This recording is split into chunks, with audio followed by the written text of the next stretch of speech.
नमस्कार, जय हिंद, वंदे मातरम। कक्षा 10वीं वाले सभी स्टूडेंट्स ध्यान दें।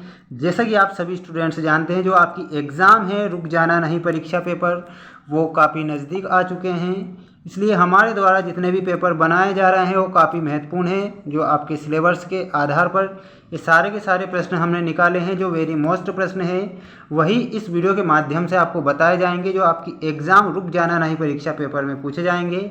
ऐसे प्रश्न ही बताए जाएंगे और अदर कोई सा भी प्रश्न आपको नहीं बताया जाएगा जो आपके काम का नहीं है। ये बात आपको ध्यान रखना है।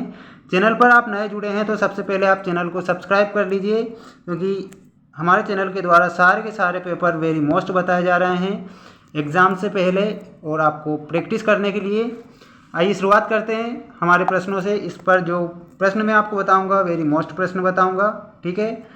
जो जानकारी आपको ध्यान रखना है, समय आपको 3 घंटे का दिया जाएगा और पूर्णांक जो रहेगा 75 नंबर का आपका पेपर रहेगा। ये बात आपको ध्यान रखना है। 23 क्वेश्चन आपको आपकी एग्ज़ाम में देखने को मिलेंगे। अब चलते हैं हमारे प्रश्नों की ओर। देखिए, क्वेश्चन आपसे पूछा गया है, वेरी मोस्ट प्रश्न है, हमारी बहुत सारी खाद्य पदार्थ वाली फसलें मूलतः किन देशों से आए हैं। देखिए, क्वेश्चन आपसे पूछा गया है, हमारी जो बहुत सारी खाद्य पदार्थ वाली फसलें होती है वो मूलतः किन देशों से आए हैं, यानी कि किन देशों से आई है। जो खाद्य पदार्थ हैं, खाने वाली जो वस्तुएं हैं, वो किन देशों से आई है। ऑप्शन है चाइना, ऑस्ट्रेलिया, अमेरिका या फिर अफ्रीकी देश।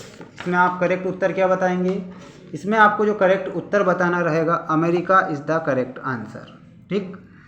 निम्नलिखित में से किस बीमारी से 1880 ईस्वी के दशक में अफ्रीका के लोगों की जीविका और स्थानीय अर्थव्यवस्था पर गहरा असर पड़ा?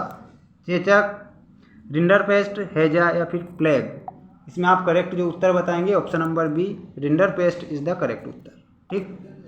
18वीं सदी तक निम्नलिखित में से किन देशों को सबसे धनी देशों में गिना जाता है? देखिए, जो 18वीं सदी है उसमें से किन देशों को सबसे धनी देशों में गिना जाता है, यानी कि जो सबसे धनवान देश होता है वो कौन सा होगा? इसमें आपको करेक्ट उत्तर बताना होगा भारत और चीन। 18वीं सदी का सबसे जो धनी देश था वो कौन कौन है? भारत और चाइना, ठीक। अब बढ़ते हैं नेक्स्ट क्वेश्चन की ओर। केनाल कॉलोनी किसे कहा जाता है? वेरी मोस्ट क्वेश्चन है, केनाल कॉलोनी किसे कहा जाता है? तो इसमें आप करेक्ट उत्तर बताएंगे, नहर के किनारे बसने वाले लोगों की कॉलोनी को क्या कहा जाता है? केनाल कॉलोनी कहा जाता है। जो नहर के किनारे बसने वाली जो कॉलोनी होते हैं, लोग होते हैं, उसे केनाल कॉलोनी कहा जाता है। साम्राज्यवादी देशों ने अफ्रीका का किस समझौते के तहत बंटवारा किया? जो साम्राज्यवादी देश हैं उन्होंने अफ्रीका के किस समझौते के तहत बंटवारा किया था? तो 1810 पेरिस समझौता, 1870 जेनेवा समझौता, 1855 म्यूनिक समझौता, 1885 बर्लिन समझौता। इसमें आप जो करेक्ट उत्तर बताएंगे 1885 बर्लिन समझौते में क्या हुआ था? साम्राज्यवादी देशों ने अफ्रीका का तहत बंटवारा कर दिया गया था। नेक्स्ट जो क्वेश्चन पूछा गया है, चटनी म्यूजिक कहाँ लोकप्रिय था? ये चटनी नहीं है, चटनी है ना। चटनी म्यूजिक कहाँ लोकप्रिय था? तो इसमें ग्वाटेमाला और पनामा, त्रिनिदाद और गुयाना, होंडुरास और बहामा, फिजी और जमैका। तो इसमें आप जो करेक्ट उत्तर बताएंगे वो क्या बताएंगे? त्रिनिदाद और गुयाना इज द करेक्ट उत्तर, ठीक। आर्थिक मंदी का सबसे बुरा असर किस देश पर पड़ा? तो इसमें आप बताएंगे ऑप्शन नंबर बी, जो आर्थिक मंदी का सबसे बुरा असर पड़ा था वो अमेरिका पर पड़ा था। जीतने के लिए स्पेनिश सेनाओं द्वारा प्रयोग किया गया सबसे शक्तिशाली हथियार कौन सा था? तो इसमें आपको ऑप्शन नंबर डी बताना है, कीटाणु, ठीक। बढ़ते हैं नेक्स्ट क्वेश्चन की ओर। देखिए, क्वेश्चन आपसे पूछा गया है, ब्रिटेन वुड्स सम्मेलन में किस संस्था की स्थापना की गई थी? तो इसमें करेक्ट जो उत्तर बताएंगे ऑप्शन नंबर है, अंतर्राष्ट्रीय मुद्रा कोष की स्थापना की गई थी। अब जो महत्वपूर्ण प्रश्न मैं आपको बताने जा रहा हूँ वो बताऊंगा, रिक्त स्थानों की पूर्ति कीजिए वाले सारे के सारे प्रश्न, और उनके आंसर भी आपकी स्क्रीन के सामने आ चुके हैं। 1820 ईस्वी से 1914 ईस्वी के बीच विश्व व्यापार खालिस्तान गुना वृद्धि हो चुकी, तो आपको 25 से 40 गुना वृद्धि हो चुकी थी।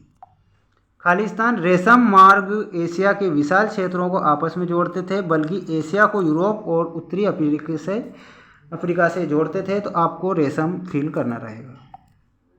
अमेरिका की खोज किसने की थी, तो आपको बताना है क्रिस्टोफर कोलंबस ने की थी अमेरिका की खोज जो की थी क्रिस्टोफर कोलंबस।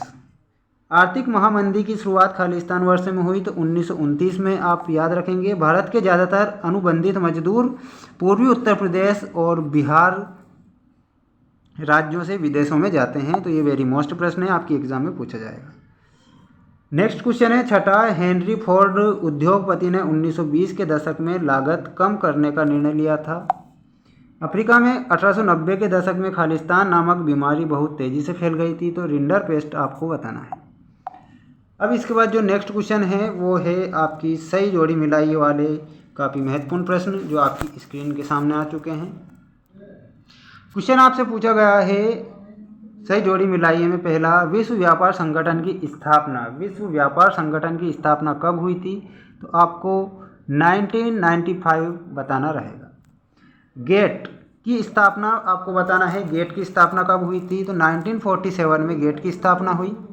आर्थिक महामंदी की शुरुआत कब हुई, वेरी मोस्ट क्वेश्चन है, आर्थिक महामंदी की शुरुआत आपको बताना है 1929 में आर्थिक महामंदी की शुरुआत हुई थी, और ये कहाँ पर शुरुआत हुई थी, अमेरिका से। ट्रांसवाल के सोने के खान की खोज, इसमें आपको जो करेक्ट उत्तर बताना रहेगा वो क्या बताएंगे, option number E, Stanley is the correct उत्तर। सूत काटने की मशीन का आविष्कार, सूत जो काटने की मशीन होती है उसका आविष्कार जो हुआ था किसने किया था, हारग्रीव्स ने किया था। रिंडरपेस्ट था, ये रिंडरपेस्ट क्या था, ये पशु रोग था, ये आपको ध्यान रखना है, स्क्रीनशॉट ले लीजिए। अब बढ़ते हैं नेक्स्ट क्वेश्चन की ओर। सत्य असत्य लिखिए में पहला क्वेश्चन है, कॉर्न लॉ कानून के अंतर्गत ब्रिटिश सरकार ने मक्का के आयात पर पाबंदी लगा दी थी क्या, तो ये आपको सत्य बताना है। विश्व बैंक और अंतर्राष्ट्रीय मुद्रा कोष ने 1947 ईस्वी से औपचारिक रूप से काम करना शुरू किया, तो ये आपको असत्य बताना है। राम नरेश सरवन शिवनारायण चंद्रपाल वेस्ट इंडीज के क्रिकेटर खिलाड़ी थे, तो इसमें आप बताएंगे सत्य। आर्थिक महामंदी की शुरुआत 1929 में हुई थी क्या, तो ये आपको सत्य बताना है। स्मिथ फील्ड में लंदन का सबसे पुराना कपड़ा बाजार था, तो ये आप असत्य बताएंगे। इस प्रकार मैंने आपको ये सारे के सारे प्रश्न बता दिए हैं जो आपकी एग्जाम की दृष्टि से काफ़ी महत्वपूर्ण है। मिलते हैं नेक्स्ट वीडियो में। जय हिंद, जय भारत।